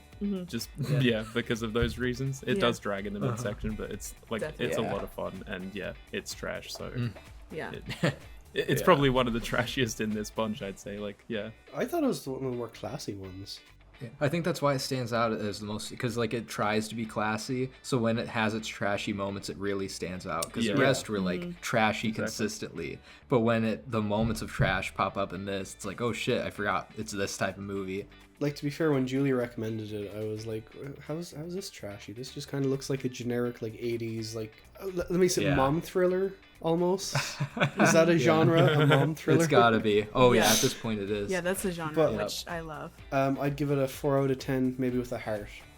Yeah. Nice. Would give it a 6 out of 10. I think I still for its like iconic moments, I think they're so ridiculous that cherry picking them out of even like an otherwise boring movie is a lot of fun, and I think the over dramatic bits of it don't make it like quite one of my favorite movies, but I think when I, every few years when I decide to rewatch it, I'm like, oh yeah, like the grandma slapping the boy, that's so funny, like all this Yeah. stuff, like like it's like a nice little staple forever, but it's not great. The next movie's my one. Yeah. I picked Lara Croft Tomb Raider from 2001 for some reason. Because it's For trash. some reason. It is trash, I'd say, but I don't know. Like the first scene alone, I was just like rethinking my decision. The first scene? Come on, dude. Oh, the first scene slaps. It opens with like her fighting a robot. Yeah, and it just looks awful. The first scene is important because it taught me, forget everything you know about the Tomb Raider games. This is you're in for Yeah. something different here. Yeah. It immediately just says, I was like "Fuck right all from the that." get-go, like, no, this is not Tomb Raider, but okay, we're going with This it. is why it would have almost been fitting if I also stuck with my Resident Evil choice. Because they're both early 2000s movies with a female protagonist based on a video game. That would have been perfect. And they're all trashy. That would have been a good double feature. I but- loved Yeah, but- that movie when I was Resident Evil when I was like a tween. I like watched it over and over again. Oh yeah, I still I watch would have it. I gotten still very love it. annoying about it. Being I mean, I big love the Resident Evil games fan. too, but During COVID, I was a fucking Resident Evil super nerd for a while. yeah, the movies completely go against all that. Fuck you, Paul W. Sanderson. We got fucking, what's his name again? Simon West, that's his name. Yeah, yeah. I met that fucker. What? It was at a Q&A screening of Con Air back in 2022. Wow. This should, is yeah. no Con Air though. This is kind of like half really funny, half unbearable. I was kind of talking to Liam when I was watching it, and I was like, I can't get down with the adventure mumbo jumbo. I hate Yeah. adventure mumbo jumbo. What? I don't need to know what this fucking little artifact is. I just need to know we need to go get it. Yeah. Like, just get the fuck out of here. Just do the thing. Like, I compared it to, like, Raiders of the Lost Ark. You don't get much about the Ark of the Covenant. You just get, oh, the Nazis have the Ark, indeed. Let's go get it. And we don't know what it does. Yeah. Yeah. I guess so, yeah. It's barely even interesting stuff at all. The most generic fucking Yeah. dialogue back and forth, and this Yeah. shitty comedic relief constantly that is just like so Yeah. boring. Yeah, and there's so And many. Angelina Jolie is so bad. She is really She's bad. not bad. She I- is I- awful. I love her. I have like a love for her that I can't explain, and I want to watch everything she does and everything she's ever done. And I just can't stand every like facial expression she does where she's yeah, like, she knows that she's like, like whatever. hot yeah. shit all the time. Yeah, and you can it's- like oh see it my in her God. face. Yeah. It is kind of annoying though. Like there's all these scenes where they're like, let's just utilize Angelina Jolie, but not in a way that you'd think. They're like, let's put her on these like springy chords where she's doing like martial arts in the air and dancing. Like That's a Tomb Raider thing. I love that scene. I love her butler. I love her cute little butler. He's like, Eh. are No. you gonna go to bed soon? Like I was like, no. He always threw me off because her butler in the games is this like short old guy. Like maybe I was just comparing it to the games too much. Like Yeah. I I've never like even those. played one of the games, so that's probably why I'm coming out of it as a bit more forgiving, I guess. I really like the games, but I also like the 2018 movie a lot more than this, honestly. Like I think Yeah. that movie does Tomb Raider pretty well. Oh yeah, probably. It's This very came out very at a early very 2000s. It's very Yeah. early Yeah. 2000s. A Oh, very yeah, very. specific time. Like I don't think we can even like fathom like how big fucking Lara Croft was like around this time. Like it's crazy. Like she was like a sex symbol as much as Angelina Jolie was. It's fucking. Oh yeah. Wow. What fucking magazine was she on? Like she did like a Yeah. photo shoot for her or something. Yes, It's I fucking remember insane. that. Yeah, and that's around the time I was playing the game. I mean, I used to play like Tomb Raider 3 pretty constantly. I just thought it was so fun because aside from the game, there were all these like really scary timed like mini quests in her mansion that I thought were really Yeah. fun. But Angelina Jolie Yeah. did look like Lara Croft from Tomb Raider 3, I felt like. I mean, she looks I mean, the yeah. part and everything, but it's just her acting. Sometimes I'm like, oh god, Yeah. stop. I mean, this was probably their thought process behind casting her, but you get like an attractive brunette woman, you know? That's Yeah. probably all they were thinking is just like, how do we get teenage boys in the fucking cinema? And you cast Angelina Jolie, which I thought would have been above this. Like, wasn't Girl Interrupted like a couple of years earlier and she won like an Oscar for it or something? Yeah. Was this like her first movie after fucking Girl Interrupted? Probably. Yeah, probably, but that's the thing about Angelina Jolie that I think I like. She's not really above. She's got like a certain standard, but she likes to make action movies, and that's just something that she Oh, likes yeah, to I do. suppose. And so I kind of love it. There's like a campiness to it where she's being utilized as a sex symbol, but there's just something about Angelina Jolie that makes her like, she's like an elevated sex symbol in my eyes, in a way. Yeah. I can't explain it. I haven't seen her in a whole lot, but she is like she does have a good screen presence. Oh, she's great. I mean, I've seen Even a in lot of her fucking, movies. the first one that came to my head was Hackers. I think she's great Oh, in I that. love Like she's really Hackers. funny. And she's really good in Changeling, that Clint Eastwood movie, the drama Yeah. about like the real woman whose child goes missing and the government's just Oh. like, here's your kid. And she's like, that's not my kid. Like that really happened. Changeling was the other one, wasn't it? There's another one with George C. Scott, right? You're thinking Yeah. of that Oh one. shit, that's it. I thought that was Clint Yeah, Eastwood. there's Sorry. an old horror movie and then there's a different one. Yeah, they're Sorry, both I thought called that was Clint Changeling. Eastwood. No. Yeah, my favorite Angelina Jolie movie is an action movie, and it's one that probably a lot of people, I don't know, it's Wanted. I fucking love Wanted. I don't Oh, care. Yeah, Wanted. yeah. I fucking love Wanted. Seen Fucking Wanted. yeah. Wanted is so good. Isn't it cool? Fucking James McAvoy, Morgan Freeman. Wait, I'm thinking of the one with Ethan Hawke. No. Yeah, then I haven't seen James that yet. Salt? McAvoy, Morgan Freeman, and Angelina Jolie. No, but I did like Salt. I never watched Salt. I It's thought even I think got it's a- fun. Oh, Is Ethan Hawke in that? I was just kind of guessing Angelina oh and Jolie Salt? action. No, I don't he's know not. who's in Salt. But she is. But- Oh, it's Taking Lives. I don't like that movie very much. But yeah, Chris Pratt shows up in Wanted for a second, and he gets his teeth smashed out with a keyboard. Yeah. It's great. And the Yeah. keys spell "fuck you." It's so badass. Isn't it? It's Dude, very it silly. is. Oh my I don't God. care. I'm being That's- sarcastic. I don't like. No, I know you are. No, we know- I we you're know. being sarcastic. That's the type of angsty crazy bullshit that I love in my movies, though. It's very I love silly that. and Wanted. Like, I don't love Wanted or anything, but I kind of do at the same time. Yeah. It's The just ending, like, I just love like the end of it too. Where Oh, he looks at the camera, he's like, "What the no. fuck have you done today, dude?" it's so bad. It's I don't care. It's my call it a guilty pleasure. I love that movie so much. Tomb Raider, like what? Yeah. Everything between the I action didn't- scenes is like the boringest I know. shit ever. Yeah, is it was kind of- really the action scenes were boring. No, Yeah. the action Oh scenes. no, I no, like the everything action scenes. besides the action we thought, but even Oh. the action, yeah. I don't Well, know. there's Either elements way, of the though, action. I like how crazy and over the top they can get, but that's mostly contained in the first half, because in the second half they get really adventure movie with it. Yeah. Yeah.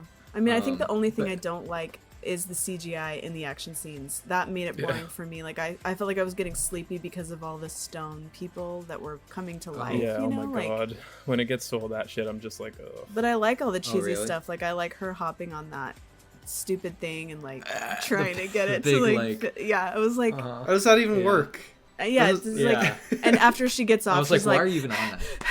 and it's like, what? Yeah. I didn't expect the plot to be, because I don't even remember if I had seen this or not. I think I actually only saw the sequel with Gerard Butler, which is weird. Like, why did I see that but not the first? Like, I forgot or didn't even know how crazy, like, cosmic the plot was. Like, we're talking about, like, all these planets aligning and shit, and it's, like, showing, like, shots from outer space, and it's like, I thought this was gonna be, like, a grounded fucking, like, adventure, like, artifact hunting movie. I didn't expect it to be, like, so weird and Well, supernatural. I mean, Tomb Raider does fantastical. have that kind of stuff. There's a dinosaur in the first Tomb Raider. Oh, see, I haven't even played the game, so that's why I didn't know what to expect. But to be fair, I don't remember any cosmic shit in those games. All I remember is just like, oh yeah, there's this monster. You can kill this thing. See, they just kind of went. The plot was way wackier than I thought it was gonna be, which is fine. It adds to that trash, but like, eh. And a lot of those scenes I was just kind of zoning out most of the time. Like whenever Yeah. fucking Jorah Mormont was fucking talking to the Illuminati or whatever. Cannot believe he was Yeah. in this. That was so wild. I know. We were like, what? But also, Daniel Craig is fucking awful in Oh, this. God. He's so Yeah. bad. Speaking of American accents, It's a little bit of a pet peeve of mine when like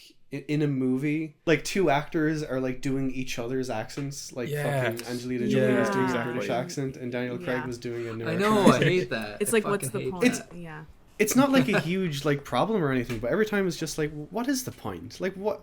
Why can't you just make Lara Croft like American or something? I don't know. Yeah, who Like cares? she's Yeah. just British to be British in the games. It's just like, oh yeah, and the fucking EDOS were from the UK, I think. So it's just like, yeah, we're just gonna make a local movie, a local game, I suppose.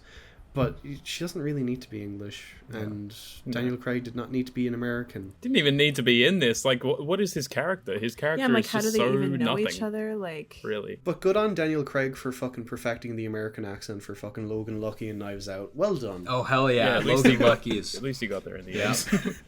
Yeah. Only took him 16 years. I think it's kind of a cool little nod or a little detail or like a cute little thing when they casted a real, you know, like daughter, son, whatever duo in like a movie because of Oh, John God. Voight and Angelina Jolie. yeah. I just thought that was like oh, that's cool. A dad and his daughter, that as a dad and daughter, like the same thing in the movie. Is this the only time that Angelina Jolie has acknowledged his existence? Because I don't think they really Yeah. speak much. Yeah. Oh, did yeah. they not? I He, don't know. he was like a pretty shit dad. I think he like abandoned, you know, it's like a classic, like, I don't have a daughter. And then he's like, yeah, I guess I do because we took a paternity Oh. test. So when this movie No, came he's a out, nut job. yeah. And I remember it was like a big deal because people were shocked that she was doing a movie with him.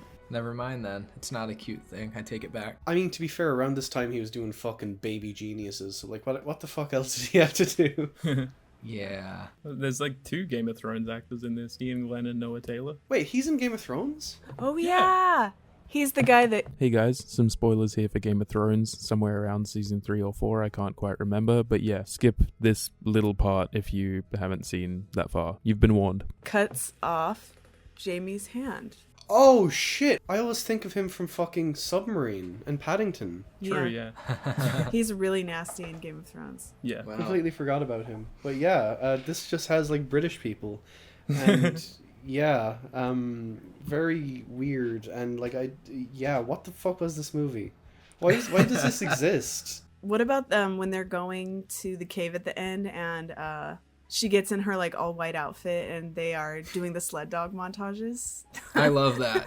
Yeah, but it was just fun. like Yeah. they're like was up fun. here, they're like down here, they're like going around the It was corner. moments like that I was like, this is like pure early 2000s, just goofy shit. Like, I Yeah. like that type Yeah. of stuff. I wish I had more of Totally. that. Like, tongue-in-cheek. It was almost like, the reminding me music. of like some of the Bourne chase sequences, even Yeah. like just the music in those, totally. like especially Identity. And I do love her outfit at the Yeah. end of the movie. Like, I love I it love too. that I thought snow that was pretty outfit. badass. Yeah. I like that Yeah. outfit. My favorite part, I mean, it is literally the final I just think it's so goofy.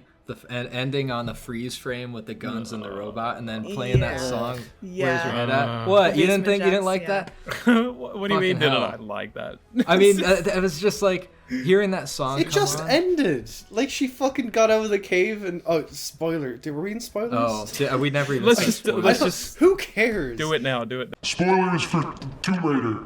She kills Jorah Mormont and then she fucking slides down that fucking ice thing while fucking rock music is playing, and Yeah. it doesn't even have tension because it's just like, oh, look how badass she is. She's sledding no all around the tension. place. There's never anything. no. And then it's Yeah. just like, oh yeah, I'm wearing this outfit you said that I said was too ladylike at the start of the movie or whatever. And then she has the guns and it's just like, oh, it ends. Okay. But also, and Whatever. you know about this, Keelan, even though you haven't seen the movie, but like it's kind of similar to the ending of the 2018 Tomb Raider, if you think about it. Kinda, yeah. It's so weird. Like, why does it end that way? I know you said you didn't like the 2018 ending, but that's better. That's better. It's better than this, yeah. Even though it's still Oh. cheesy and Does awful. it end on a freeze frame? No, but it's like a similar thing where she's like, "I've got my guns," and it's the end. Like, Oh. Oh my I god. bet it doesn't end Yeah. with a song as good as "Where's Your Head At," though. I bet it doesn't end with a song as good as that. That fucking song okay, slaps. dude. That song The slaps.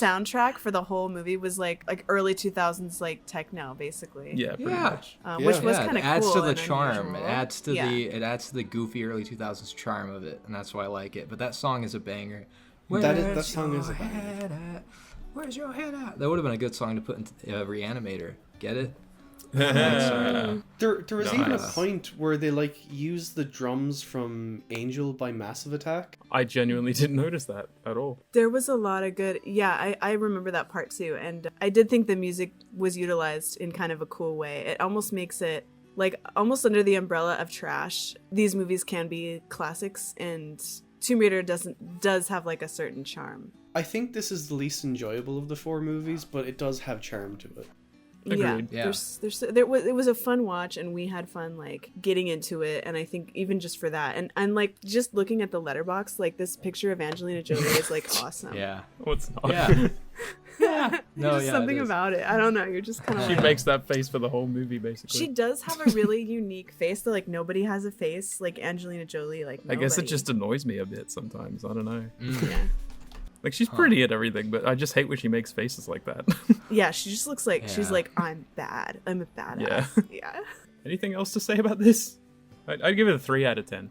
I didn't like it very much, but it's trash. It's probably the least enjoyable trash here for me. Yeah. And I picked it. 5 out of 10. 5. I think it's Wow. still a lot of fun. I'd go up to the most generous 6 out of 10, like Ooh. the most lightest, most generous. I'm trying That's not fair. to rethink it. 6 out of 10, because like it just I mean, it is enjoyable. has. Yeah. You know, I'm not even kidding when I say like that final shot with that song added probably a half star to my rating. I was like, fuck yeah, like that's how you end a movie. I don't even care everything else up to that, whatever. That's how you end a movie. So like, And that's like a fun feeling, like no matter what. I think it's just because it helped me rediscover that song. I totally forgot about that song, and I used to like it. And now I'm like, oh shit, I remember that song exists.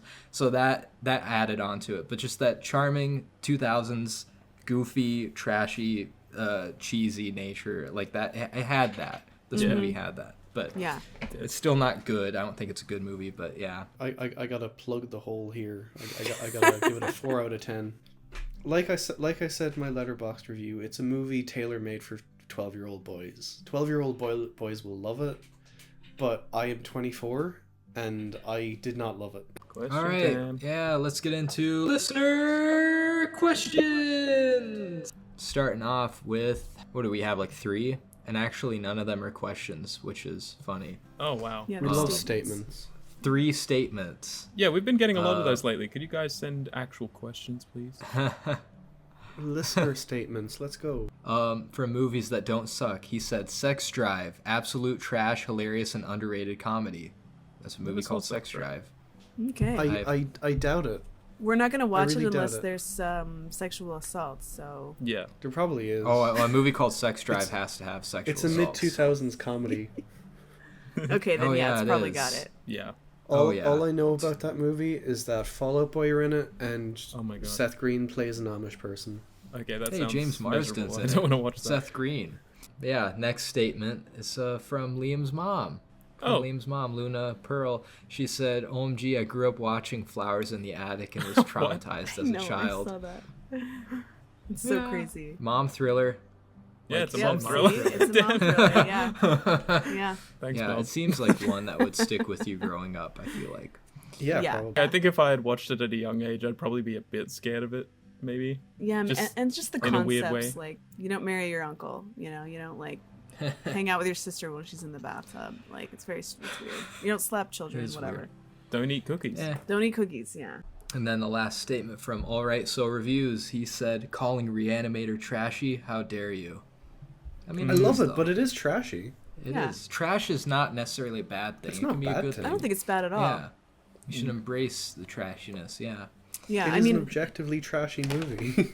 Yeah, I was it even is. gonna say, like, I think Hellraiser is trashy. Like, I think that would Oh yeah, be, I think it is too, because it's under got the the umbrella. sleaziness, the Yes. sexually depravedness, the just the yeah, it is. I was thinking But, of this a bit earlier. you know, Quinn, would you consider the sadness trashy? if we're just looking at it like ultra violence, like exploitation, sexual shit, then yeah, probably. I mean, and the plot I alone mean- as well. Like, it's very all over the place and just weird. I think So, you could yeah. call that trashy, yeah. All right, so what? Shouting out stuff, or wait, no, next topic.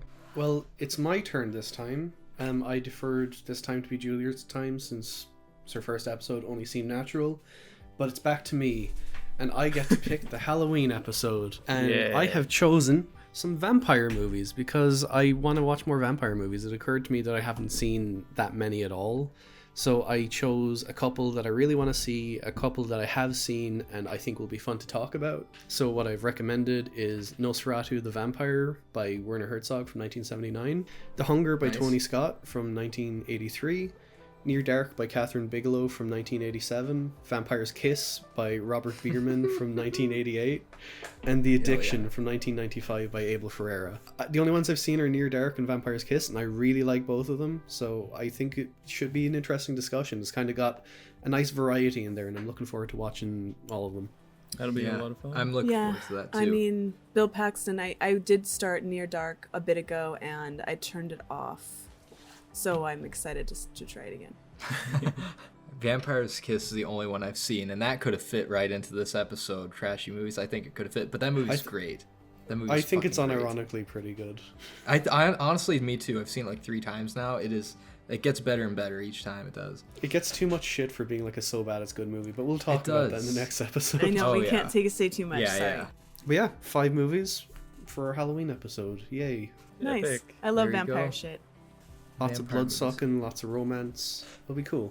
Yeah. So all right. Well, that's about it. So you can find me at Views by Quinn on Instagram, Letterboxd, all that stuff. Check the link in the description. You can. find. What the fuck you are can you find doing? me. You know the I order. don't think we. I got a bit of haste. You have never Go on. deviated from the. Unbelievable. You're off the podcast. You can find me on most things at Liam and Hyde. I'm not on much, but find me anyway. Stalk me. I'm stealing Keelan's things since he tried to jump in. Well, you can find me as only shallow on most things, including Goodreads. Oh my god. All those graphic novels. The one I've read. You can find me on Instagram at moving___pictures, and Letterboxd is reelin_in_dealin. Reeling and dealing. Reelin and dealing. Yeah. Yeah. Let's just set up a link tree. Oh, Yeah, we'll put get the link links tree in below. there. We'll get Yeah. you a link tree. Oh, cool. Yeah, give me Yeah. one. First episode with 4 people. Crazy. Well, technically not. When we have a Well- guest, it's gonna be 5 people. That's gonna be nuts. It will be. Yeah. We haven't had a guest in a while though. Yeah, it's been a while. Like literally since I you, think- I guess, and then before that was Yeah. Chandra. We just keep forgetting that that's an option. I guess. Like, oh yeah, we can't have people on. I have Like, an I idea just- for a guest, but I don't think Quinn would like it. Who? Who could it possibly be? I won't disclose it at this time, but I think Liam knows who I'm talking about. I wouldn't like the guess. Oh, well, Oh, I mean- I know. I fucking know. but why old not, though? child He's a normal support, person. old He's not going to be child. weird. Dude, my only impression of him is his weird questions. That's the only impression I have of him. I know for a He's a good fact that lad. he can speak normally. All right, so what should I say this time? I'm the peace out bitches is it's taking a lot out of me. Eat the Should I- cookie, bitches. I was literally gonna say Oh, eat the that's cookie. good. Yeah. All right, bye everybody, and eat the cookie, mother. Eat the cookie.